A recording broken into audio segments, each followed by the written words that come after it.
Alrighty, y'all. Trying to get another one of these recorded, so bear with me. Today, I'm going to try and talk to you guys about walking. This is one I meant to... It was the one that was going to be my next one when I just kind of completely shut down at the beginning of BodySlims. So, okay, walking. What am I doing? What have I done? Where am I at on that? Plus thoughts, suggestions, that kind of thing. Okay, so if you're new here, you probably don't know that I broke my foot in April, right after I had gotten... I don't know... And I don't know what point, like, there was not some grand epiphany or instance that made me want to start walking this spring. It had been suggested by my doctor last fall, maybe the fall before that, not really sure. So I knew I had his blessing on it. Anyway, when I actually started doing it, I was basically just trying to take our husky on his long walks. I say that because before I started doing this, his long walks were around our horseshoe, which is not even a quarter of a mile. So that's fine and everything. I would get back and I would feel like I had been hit by a bus. I didn't know how else to put it. I felt horrible. It wasn't like there was like extreme acute pain any one place. It was just all over horrible pain. I was also dislocating things more because he does not pull my son. Okay. He does not pull my son pretty much at all. He will a little bit, a very little bit, when they first get home each week. But then, I don't know, like once he kind of settles down, leaves his P mail for all the locals, he calms down. Hi, honey. So he does calm down. But when I started walking with him, he will pull me more. Now, we have two completely different styles of walking. With him, he is on like the little concrete strip at the side of the road. He doesn't get into people's yards. He only goes in the grass in the public areas. Y'all, I don't know how he walks him like that. Like, he wants to sniff all the things. He wants to say hi to the people. Anyway, we have completely different walking styles. He does pull me more. That was at one point causing some issues with my shoulders. That was this spring, March-ish. Now, I had started trying to get outside more, just work in the garden. We had a warm-up in late January, early February. I'm not really sure exactly when that was. But I'm like, I'm going to go outside. I may not be starting seeds this year, but at least I can get things cleaned up and, it'll be ready for planting in the spring. And so I had been doing that a little bit, and I started walking Hyde more. And like my max outside in the garden was like 30 to 40 minutes. I don't know what that like. It must be the hallway light. Okay, maybe that's better. Of course, you lose the kitty view. But anyway, it had a little bit of like interlude in there where I was getting out in the garden, started keeping a garden journal of all the things I was doing. And of course, I was just kind of moving more, maybe some more lifting than I would be doing on a walk and that kind of thing. But when I would take our dog on a walk, I felt like I got hit by a bus. And I'm like, this is not right. I don't know what's going on. And I started watching videos about walking on YouTube, thinking maybe somebody will have some sort of like advice or whatever. And I didn't find really anything that spoke to what I was feeling. There were people that were saying when you first start, if you have mobility problems, you're going to be hurting. Like it's not that it's painless. It's that you're pushing yourself and you haven't done that in a long time. So it's like it hurts, but it's not like it's a bad hurt. You know what I mean? And this felt more like a bad hurt when I would walk. And then somewhere in there, I started seeing things about walking with weight vests, weighted walking. Rucking is a big one. Ruck marching. It was an interesting idea to me. I was wanting to do it, even though I wasn't really feeling the walking at that point. And I mean, it's not like I don't walk around the house. I can get up and walk from one end of the house to the other. I have my weight vest on right now because time got away from me today. It's been snowing pretty much all day. Boo, hiss. If anybody wants the snow, they can have it. Don't deal well with the cold anymore. But it's okay. I have a feeling I will do better getting out in the snow once I'm kind of used to it again, more than I am in the rain. But I'm not there on the first snow of the year. Anyway, so I had been started just intermittently watching these videos about walking with weight vests and how people were having such good response to that with endurance and things like that. And I'm like, well, I want to walk longer than, the 5 or 10 minutes that it takes me to get around the horseshoe. So I stuck a weight vest on my Amazon wish list, which my brother and his family, we have like exchanged wish lists. So it makes it kind of easy for shopping. And we've done this for years. So it's not like we're upset that we get something we know we want for holidays or birthdays or whatever. And my brother and his wife got me the weight vest. Now, because we were not getting together right around our birthday, not my brother's, but my sister-in-law's birthday is 3 days before mine. So anyway, and then my nephew's is like a couple weeks later, and my daughter's is a week after mine. So it's like there's a bunch right there together, but we were going to wait until mid-May to get together to celebrate birthdays. So he had just had it sent to me from Amazon, and it came in early.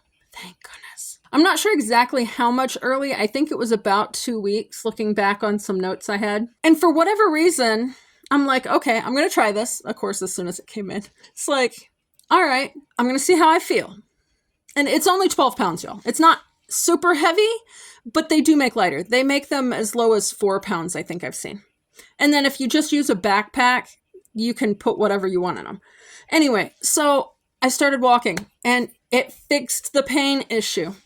I have since figured out what that situation was. I started working with my chiropractor a little bit to sort of fine-tune things, and it fixed my posture. Now, I don't know that if I've ever mentioned this on the channel.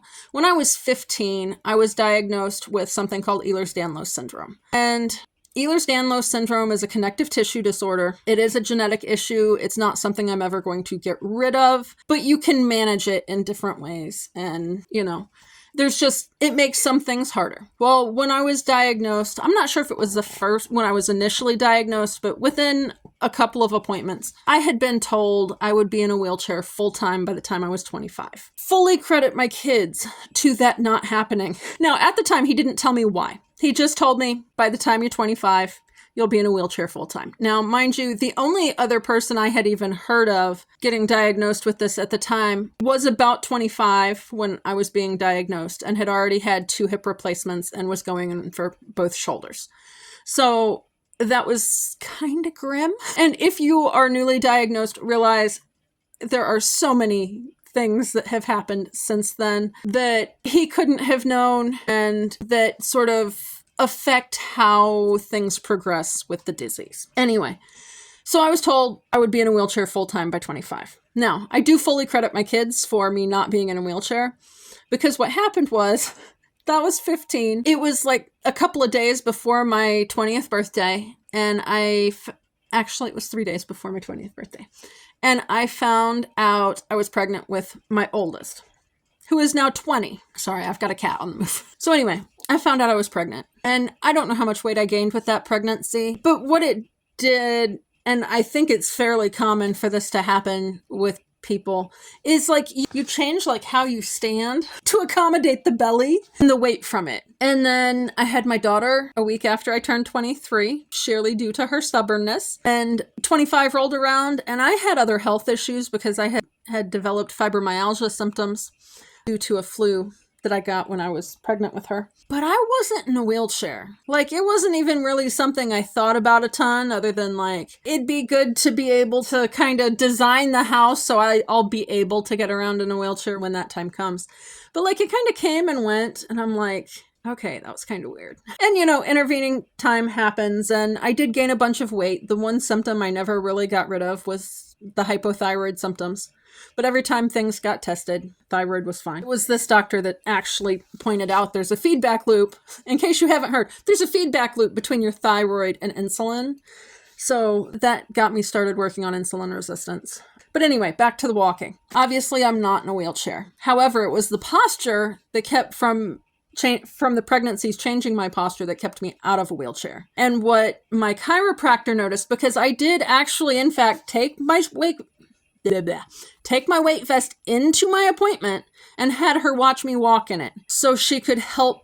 I was having some mid-back pain that I wanted help tweaking. But then at the same time, it's like, I still feel like I got hit by a bus if I don't wear the weight vest, but I don't understand why the weight vest helps, because for most people it hurts more, or like it's more tiring and fatiguing because you're putting your body through extra work. And she's like, well, it completely changes where your shoulders are at. So what this does, let's see if I can. All right. So this particular vest, it does have a strap across the front. Most of them do, but it goes up. But if you can see, it is pretty high up in my armpit. And then it just goes across. I don't need to be looking up my nose. It just goes across in the back. I will say it is kind of hard to get out of, especially when you're sitting down. Anyway, and then it goes, and it has a pocket that you can stick your phone in or whatever. I don't know how you do that and have access to. I'm flexible, y'all. Ehlers-Danlos is a hyperflexibility thing. I mean, it is a connective tissue disorder. I have the hyperflexible type. Anyway, so I'm not sure what you would put in there, or you'd have to have a friend put it in there. But anyway, that's my weight vest. It's 12 pounds. It seriously helps with my posture. And I'm now July, August, September, October. I'm about 5 months in on walking with it regularly. And it is starting to finally affect my posture when I am not wearing it, but it has taken almost 5 months to do that. It's one of those things you really just have to wear on a regular basis.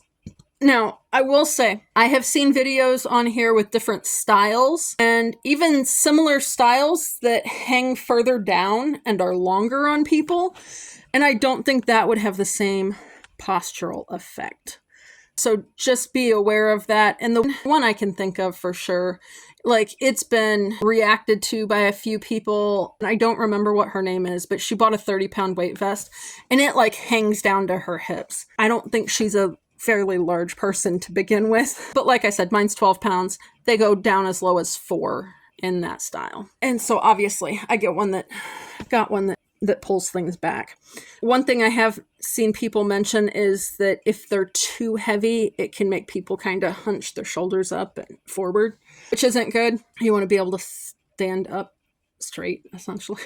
Like, it helps me stand up straight because normally I would be hunched forward anyway. Now, the other thing my chiropractor noticed when I had her watch me walk, I was looking at the floor. Now, mind you, this is a doctor's office, so there's stuff and there's people because my kids were with me. And the thing that she suggested for the mid-back pain is to actually look out in the distance, and instead of looking at the ground like 2 or 3 feet in front of you, or even 6 feet in front of you, pick something off in the distance, a tree, a stop sign, a street light.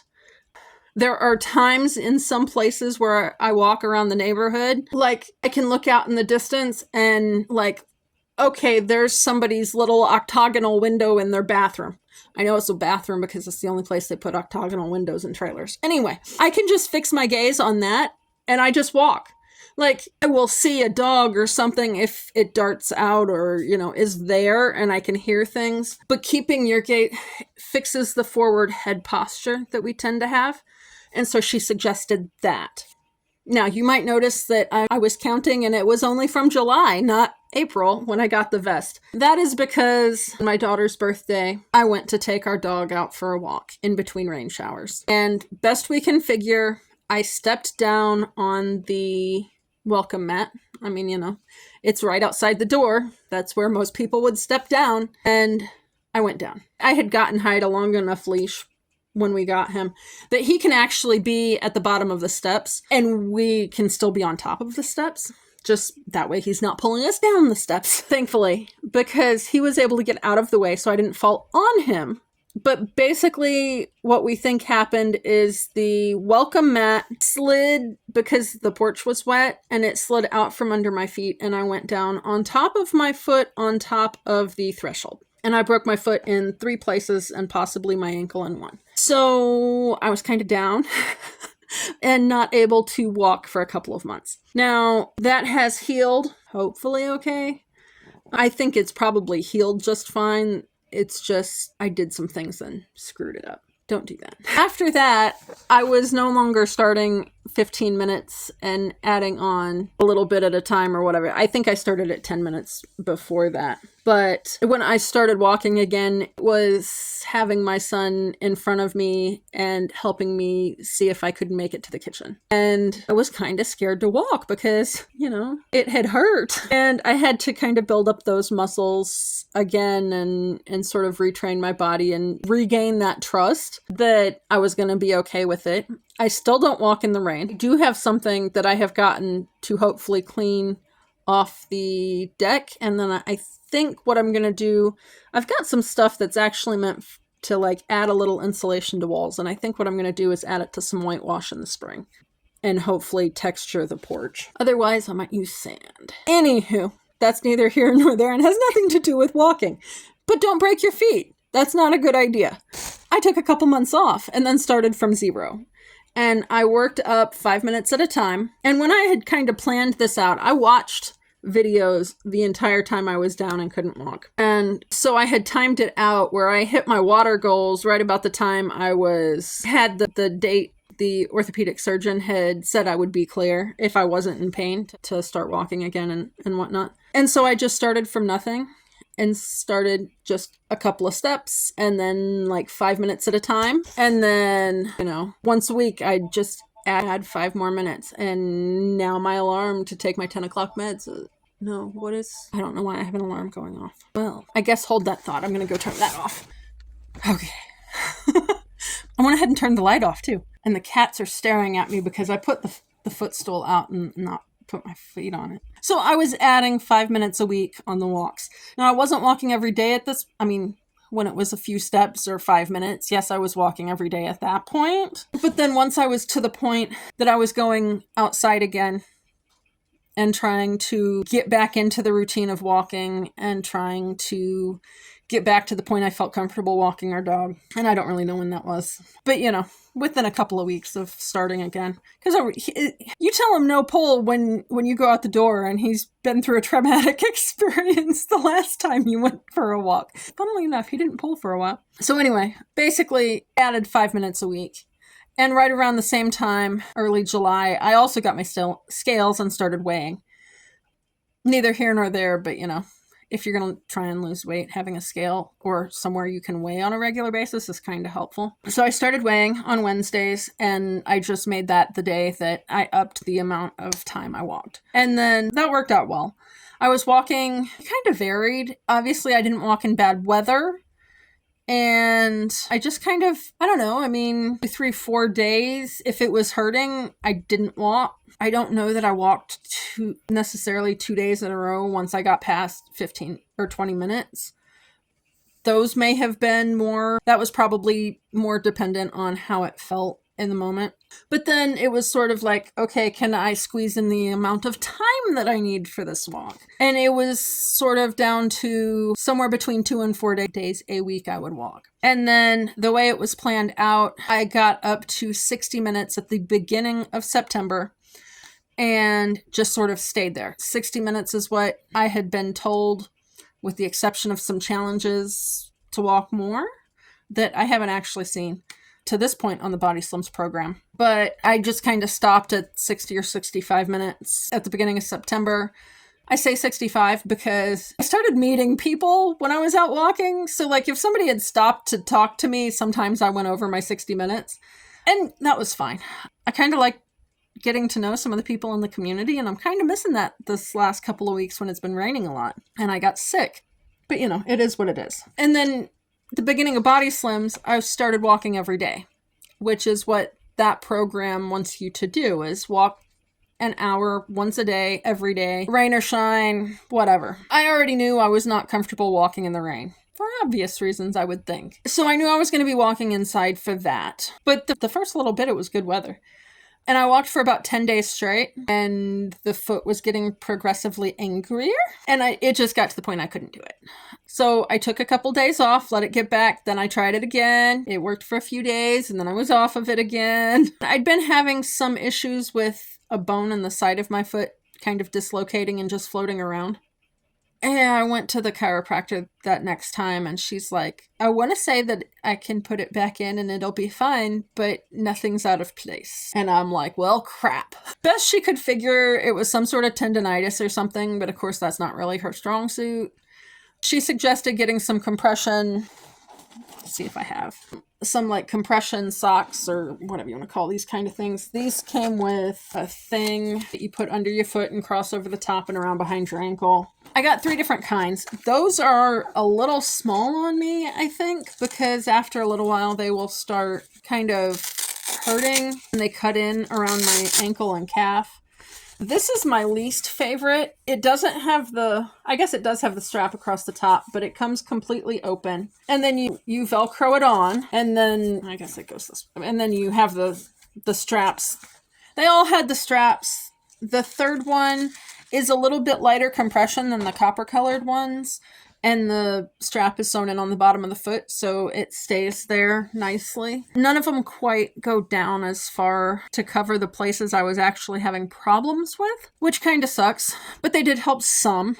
They also help I have flexible flat feet from the EDS, and it kind of helps keep that up a little bit, I guess, and gives my feet a little bit more support. So I've got those. I did wind up booking an appointment with my doctor. Would like to see me get better shoes.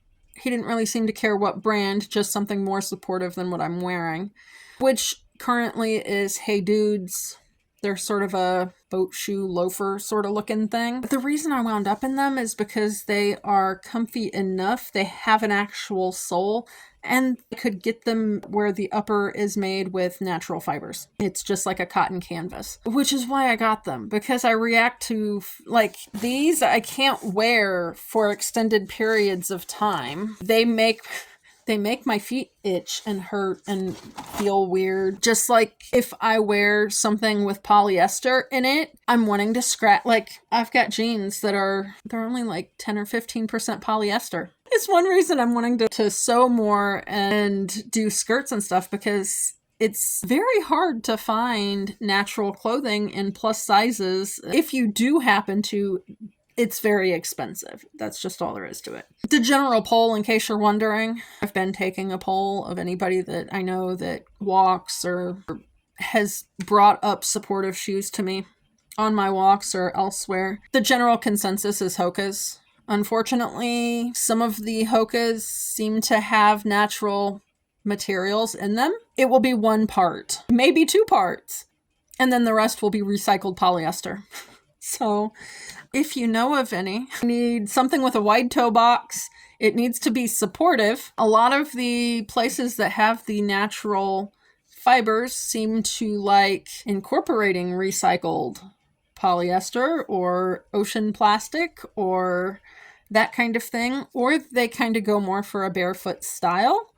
Also not really helpful with the whole needing support thing. So if you want to put some recommendations of specific models of shoes that would fit those requirements, please let me know. So my kind of rework on the walking thing. There is a video somewhere that I've not been able to find recently that talks about kind of stamina, but like for people with EDS, it's sort of one of those things where it's like, because of the flexibility, we don't have the support in the same ways as a lot of people do. So for instance, like if I'm standing and washing dishes at a sink, most people would be counting on tendons and ligaments to some degree to hold them in an upright position like that while they're working. Tendons and ligaments are not muscles. They're sort of kind of stretchy bands that hold things in place. The way my body does that is to use the small, little, deeper muscles than the big muscle groups to hold my body upright. It can do it, but those muscles tire out quickly, essentially. So anyway, the hypothesis or theory or whatever this video I was watching someday in the past talked about was basically you figure out what your max is for doing an activity that you want to get better at or whatever. And then you don't do that max. So say my max was 5 minutes, which is what it was when I first started working on dishes. Instead of doing 5 minutes of dishes, I would do 4 minutes of dishes, because if I did 5, then I would need to recover until the next day. If I did 4 minutes of dishes, I could do 4 minutes of dishes in the morning and then do 4 minutes of dishes in the evening. And then I could work my way up so that maybe I could do 4 minutes every 2 hours or 4 minutes every 3 hours or whatever. And I could do more reps, I guess you could call it, of the activity for the 80% of the time of my max. And then by doing the more repetitions, then my body and those smaller muscle groups that are stabilizing get used to it and can do more. And then once you are kind of feeling okay with more repetitions of that activity at your 80%, then on the last one of the day, maybe you can do your max until you get to the point you're like, okay, I can't do this anymore, and see if it's gotten any longer. And then kind of sort of you look at that, okay, things reset the next day. Say that I did 5 reps that day, 4 minutes, and then when I did a max on the last repetition, I was able to do 6 minutes. Okay, the next day, maybe a couple of those 4-minute reps turn into 5 minutes or whatever. I don't know. What is 80% of 6 minutes? 5.5 minutes? I don't know. I'm not a math person. But 80% of 6 minutes is the new bar, you know? And then once you're doing all the reps at that higher amount, then, you know, okay, I've kind of gotten used to this. Maybe I've added another session in there, and then I can do it again. And, you know, how much do I max at that time? And you just build up until it's kind of the same thing I was doing with the walking. But obviously, my max, even though it's taking a few days for it to get to the point where it feels like I'm walking on knives or whatever again, or I'm having trouble, obviously an hour walk every day is not my max. Or it is my max and I should quit doing it. So I've been working on ideas to fix that, I guess you could say. So I've thought about doing 20-minute walks. I've thought about doing 30-minute walks. I've thought about doing 4 15-minute walks. And I'm not completely decided. At this point, I'm kind of capping myself at 30 minutes. So like I just got done walking when I started filming this video. I did a 30-minute walk inside, and I was actually barefoot with the weight vest. And I don't have any problems and my feet feel fine. And I've been able to get up and down out of this chair, no problem. Now, I mean, it is a medical recliner. I should be able to get up and down out of it fine without a problem, but you know what I mean. And no, I don't have a medical recliner for any particular purpose. I saved it from a dumpster when I worked at a place that made them. So anyway, that is kind of my plan going forward, is to, even though that wasn't what they wanted on the program, for my body, that seems to be the better option. Hyde is now wanting longer walks because he got to the point he could stay out with me about 35 minutes. So I'm kind of leaning, when I'm walking with him, I'm kind of leaning on 230s. Sometimes, as it's been raining around the house, I don't do as well with the longer walks inside. Sometimes I can get a little dizzy because I live in a trailer. So like it's forward and backwards and you're turning. I don't know. It's weird. Anyway, something about spinning can make me dizzy at times. So like the other day, like every hour, I was just getting up and walking 10 or 15 minutes. And that worked pretty well. Maybe less easy to record because when I'm walking inside, Map My Walk doesn't work. So I don't have a good distance. I am tracking it by time in my Fitness Pal. And I have found they do have one option that you can use for weighted walking. And it is, I think, walking with an infant, or maybe backpacking with an infant, or a load of about 15 pounds. The only option they have in there for weighted walking at all. I've just been recording it as walking, and, you know, it is what it is. I figure I've lost 20 pounds at this point. When I started, I weighed 20 pounds more, so, you know, I was just walking. I'm just walking with my old body. So anyway, yeah, that's where I'm kind of at, depending on what my schedule is looking like for the day. I'm trying for 2 30-minute walks, 3 20-minute walks, or 4 15-minute walks. I have still been alternating days, which was what I was told I should probably do by my chiropractor. And I'm just trying to stay a little more active on the non-walk days, doing some gardening, just walking, you know, 5 or 10 minutes here or there around the house. That is easier since the posture has been sort of pulling back. Even when I don't have the vest on anymore, that has been a little bit better. So, you know, it is what it is. That is one thing that was suggested to me, was to have active recovery days and to take rest days. I would like to be doing, like, to equate to an hour at least every other day. I'm not sure I may have this week. Last week I was sick and it felt like I had an elephant on my chest if I tried to walk for 15 minutes. So I was, okay, I need to rest. But I am trying to make the days that are non-walk days active recovery days. Some ideas for that: occasionally throwing on some tunes and just dancing, getting out in the garden and doing some more cleanup or working on projects out there, or working on mobility goals. I watch a channel called Upright Health, and he posts videos with exercises that helps various things. Posture, obviously, that's a big one for me. But I actually originally found him because I was having problems with my SI, tilting, twisting, tipping, however you want to say it. And I found him through some hip exercises to help that. And he has a wide range of mobility related exercises. So, like, you can decide you want to focus on hip health or deep squats, or he even has like a couple videos like, here are some exercises that would be helpful in case you got trapped in your car and needed to get out without opening the door. Like, these are the things you would have to physically be able to do to make that happen. And he has exercises spelled out, and I think he was a physical therapist, I want to say. And he is very good about explaining what the body is doing in the different positions, which muscles you're using, what the bones are doing, regressions for exercises, and how to not hurt yourself when doing them, which is one of those things that I really appreciate, because, like, with the hyperflexibility, sometimes I would push myself more, especially if it's a stretch, and that's not necessarily a good thing.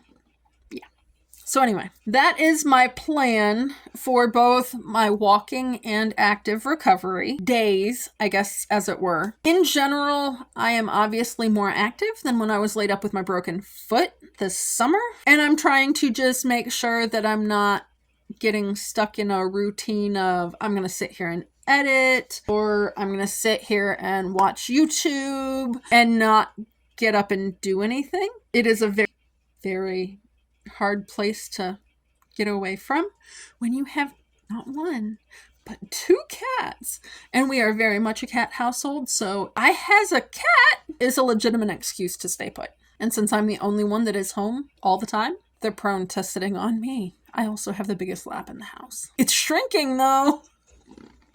So anyway, this is really long. I might have to break it down.